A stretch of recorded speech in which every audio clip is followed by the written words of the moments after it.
warahmatullahi wabarakatuh. Perkenalkan, nama saya Salsabila Durratu Nasihah, mahasiswa Universitas Lingga Buana PGRI Sukabumi dari Fakultas Sosial dan Ekonomi Prodi Akuntansi semester 4. Video ini dibuat dengan tujuan untuk memenuhi tugas mata kuliah Aspek Hukum dan Ekonomi dengan dosen pengampu Bapak Rizal Zailani SEMM.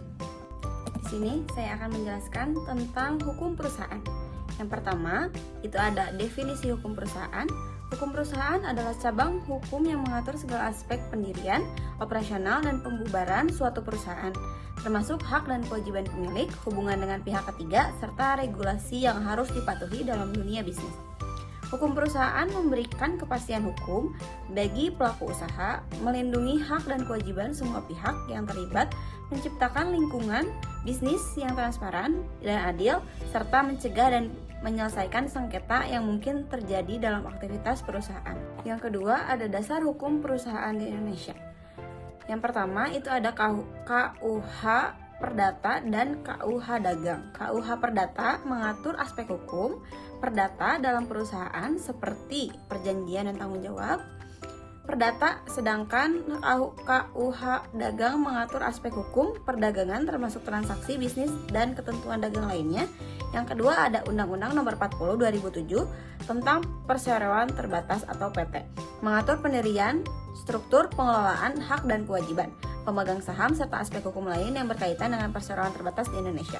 Yang ketiga, itu ada pengaturan perundang-undangan lainnya terkait usaha dan perdagangan termasuk Undang-Undang Nomor 3 Tahun 1982 tentang wajib daftar perusahaan, Undang-Undang Nomor 8 Tahun 1999 tentang perlindungan konsumen, yang adapun Undang-Undang Nomor 7 Tahun 2014 tentang perdagangan serta regulasi lainnya yang mengatur aspek hukum bisnis dan investasi di Indonesia. Yang ketiga, itu ada jenis-jenis badan usaha. Yang pertama ada perusahaan dagang, yang kedua yayasan, yang ketiga ada Menschap, yang keempat ada firma, yang kelima itu ada persekutuan komanditer atau CV, yang keenam itu ada perseroan komanditer atas saham, yang ketujuh ada perseroan terbatas atau PT, yang kedelapan ada koperasi, yang kesembilan ada BUMN, yang kesepuluh ada usaha kecil. Yang pertama saya akan jelaskan yaitu adalah perusahaan dagang. Perusahaan dagang itu perusahaan yang bergerak dalam jual beli barang tanpa melakukan produksi sendiri, hanya sebagai perantara antara produsen dan konsumen. Perusahaan dagang bisa berbentuk usaha kecil, menengah atau besar, seperti toko kelontong, minimarket, distributor, dan barang. Adapun ciri-ciri perusahaan dagang yaitu tidak ada badan hukum dan kepemilikan perorangan atau kemitraan. Yang kedua yang saya akan bahas yaitu adalah tentang yayasan atau stichtingen. Yayasan adalah badan hukum yang bergerak di bidang sosial, keagamaan, dan pendidikan tanpa tujuan mencari keuntungan. Yayasan didirikan berdasarkan akta notaris dan harus terdaftar sesuai ketentuan hukum. Dana yayasan berasal dari donasi, hibah, atau kegiatan usaha tertentu. Hasilnya digunakan untuk tujuan sosial. Contohnya, yaitu adalah yayasan kesejahteraan sosial atau yayasan pendidikan. Yang ketiga saya akan bahas yaitu adalah tentang Menschap. Menschap adalah bentuk persekutuan perdata yang dibentuk oleh dua atau lebih orang dengan tujuan menjalankan usaha bersama berdasarkan perjanjian di mana setiap anggota memberikan kontribusi berupa modal, tenaga, dan keahlian serta berbagi keuntungan sesuai kesepakatan. Biasanya digunakan oleh profesi seperti dokter, pengacara, atau akuntan.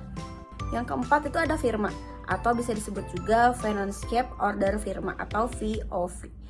Firma itu adalah bentuk persekutuan perdata antara dua atau lebih yang menjalankan usaha bersama dengan nama yang sama.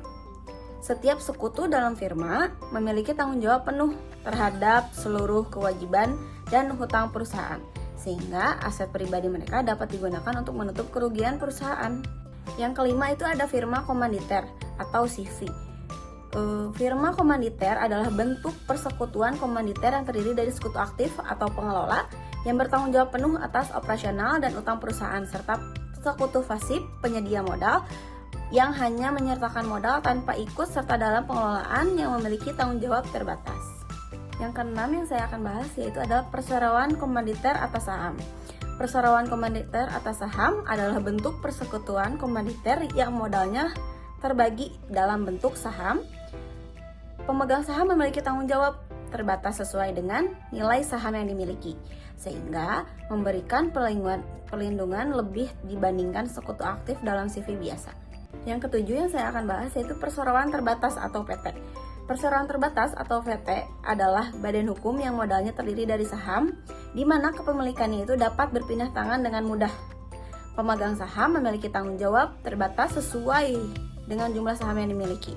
PT harus didaftarkan secara resmi dan memiliki struktur organisasi terdiri dari direksi, komisaris, dan pemegang saham. Yang kedelapan yang akan saya bahas yaitu adalah koperasi. Koperasi adalah badan usaha yang beranggotakan orang-orang dengan kepentingan ekonomi yang sama, berdasarkan prinsip kekurangan dan gotong royong. Setiap anggota memiliki hak suara yang sama dalam pengambilan keputusan dan keuntungan dibagikan secara adil sesuai dengan kontribusi masing-masing anggota. Yang kesembilan yaitu ada badan usaha milik negara atau BUMN. BUMN adalah perusahaan yang dimiliki dan dikelola oleh pemerintah untuk memberikan layanan kepada masyarakat sekaligus kontribusi dalam perekonomian nasional. BUMN dapat terbentuk perusahaan umum atau perum yang berorientasi pada pelayanan publik atau persero yang lebih berorientasi pada keuntungan dengan penyertaan modal negara. Usaha kecil. Usaha kecil adalah jenis usaha yang dimiliki oleh individu atau kelompok dengan modal dan aset terbatas. Biasanya memiliki jumlah karyawan yang sedikit dan beroperasi dalam skala lokal. Usaha kecil sering sekali mendapat dukungan dari pemerintah dalam bentuk pinjaman modal atau pelatihan usaha untuk mendorong pertumbuhan ekonomi. Yang terakhir itu adalah kesimpulannya. Kesimpulan dari hukum perusahaan yaitu hukum perusahaan berperan penting dalam mengatur berbagai bentuk badan usaha, memastikan kepastian hukum, serta melindungi hak dan kewajiban setiap pihak yang terlibat dalam kegiatan ekonomi. Berbagai jenis badan usaha memiliki karakteristik, kelebihan, dan kekurangan masing-masing. Pemilihan bentuk usaha tergantung pada tujuan bisnis, modal, dan tanggung jawab yang diinginkan. Regulasi hukum perusahaan penting melindungi hak dan kewajiban setiap pihak. Sekian presentasi dari saya. Mohon maaf bila ada kekurangan. Wassalamualaikum warahmatullahi wabarakatuh.